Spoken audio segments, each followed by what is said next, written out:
Amerika Serikat dihantam salah satu badai paling berbahaya.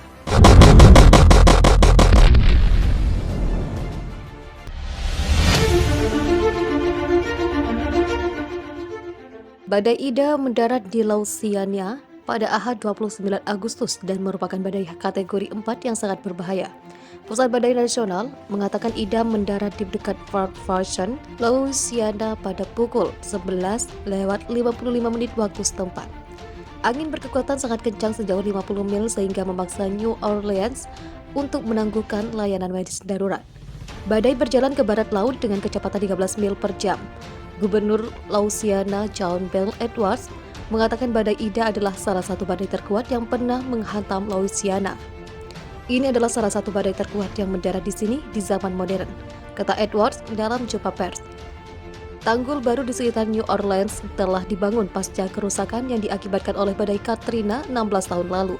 Edwards menuturkan beberapa tanggul di Tenggara negara bagian yang tidak dibangun oleh pemerintah federal diperkirakan akan meluap. Lebih dari 300.000 rumah dan bisnis di Louisiana telah mengalami pemadaman listrik. Menurut situs pelacakan Power Outage, sebagian besar pemadaman listrik terjadi di wilayah negara Louisiana. NHC mengatakan 3 hari setelah muncul sebagai badai tropis di Laut Karibia, badai Ida telah membesar menjadi badai kategori 4 dengan kecepatan angin tertinggi mencapai 150 mil per jam. Pohon-pohon palem bergetar saat hujan turun melalui New Orleans pada Ahad. Seorang pensiunan Robert Ruffin telah dievakuasi bersama keluarganya ke sebuah hotel di pusat kota. Saya pikir ini lebih aman, kali ini kami menghadapi masalah ganda karena COVID-19, ujar Ruffin. Di ibu kota Baton Rouge, Marvin Bourme mengatakan dia tidak punya pilihan selain tinggal di rumah karena istrinya adalah wakil kota, Sharon Walton Brown.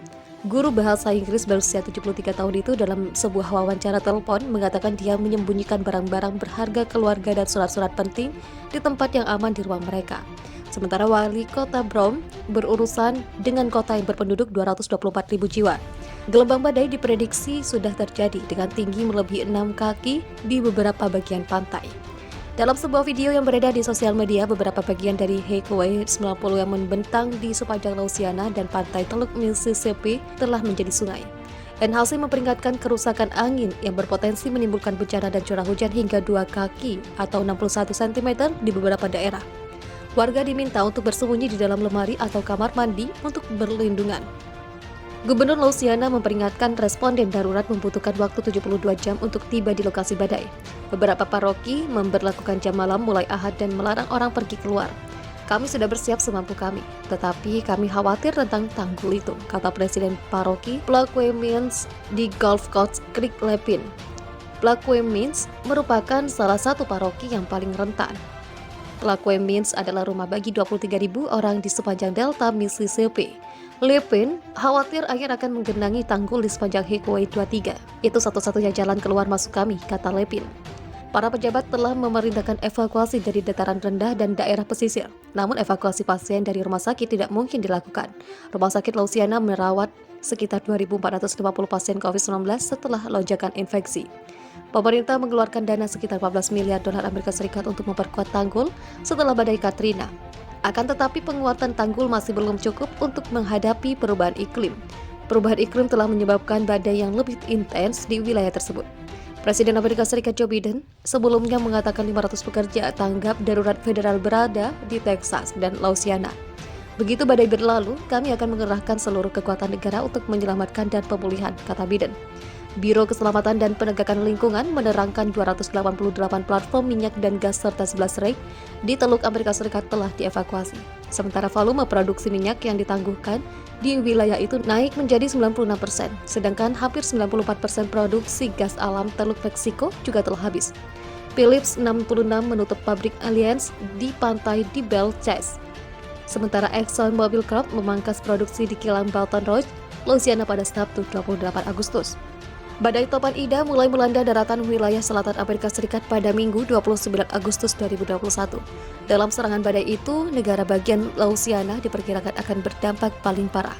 Dilansir Reuters, Pusat Badai Nasional Amerika Serikat mengatakan topan Ida mendarat di dekat Port Vashon, Louisiana pada pukul 11.55 waktu setempat. Badai level 4 itu memanjang hingga sejauh 50 mil dari epicentrumnya. Hal ini membuat beberapa wilayah di Louisiana terpaksa mengalami pemadaman listrik. CNN Internasional menulis hujan lebat dan angin kencang telah menyebabkan 620.000 orang tanpa listrik. Di salah satu kota terbesar Louisiana, New Orleans, otoritas kesehatan menangguhkan layanan medis darurat. Padahal, fasilitas kesehatan wilayah itu tengah berjuang dengan kenaikan kasus COVID-19. Ini adalah salah satu badai terkuat yang mendarat di sini di zaman modern, kata Gubernur Louisiana John Bel Edwards dalam jumpa pers. Louisiana sendiri sempat dilanda topan Katrina pada 2005 lalu. Badai yang menewaskan 1.800 orang itu mendorong pemerintah negara bagian itu untuk membuat tanggul-tanggul penahan. Gubernur Louisiana mengatakan bahwa tanggul-tanggul ini membuatnya optimis akan penanggulangan bencana topan Ida ini. Ia menyebut bahwa tanggul-tanggul penahanan itu akan siap dalam menahan gelombang akibat badai. Apakah akan diuji? Ya, tapi tanggul-tanggul itu dibangun untuk kondisi saat ini, katanya. Sementara itu, Presiden Amerika Serikat Joe Biden menyebut bahwa pihaknya akan mulai melakukan langkah-langkah penyelamatan setelah badai itu berlalu. Nantinya, tim-tim penyelamat akan mulai diterjunkan ke area terdampak. Begitu badai berlalu, kami akan mengerahkan seluruh kekuatan negara untuk melakukan penyelamatan dan pemulihan, kata Presiden Joe Biden setelah briefing di Markas Besar Badan Manajemen Darurat Federal di Washington.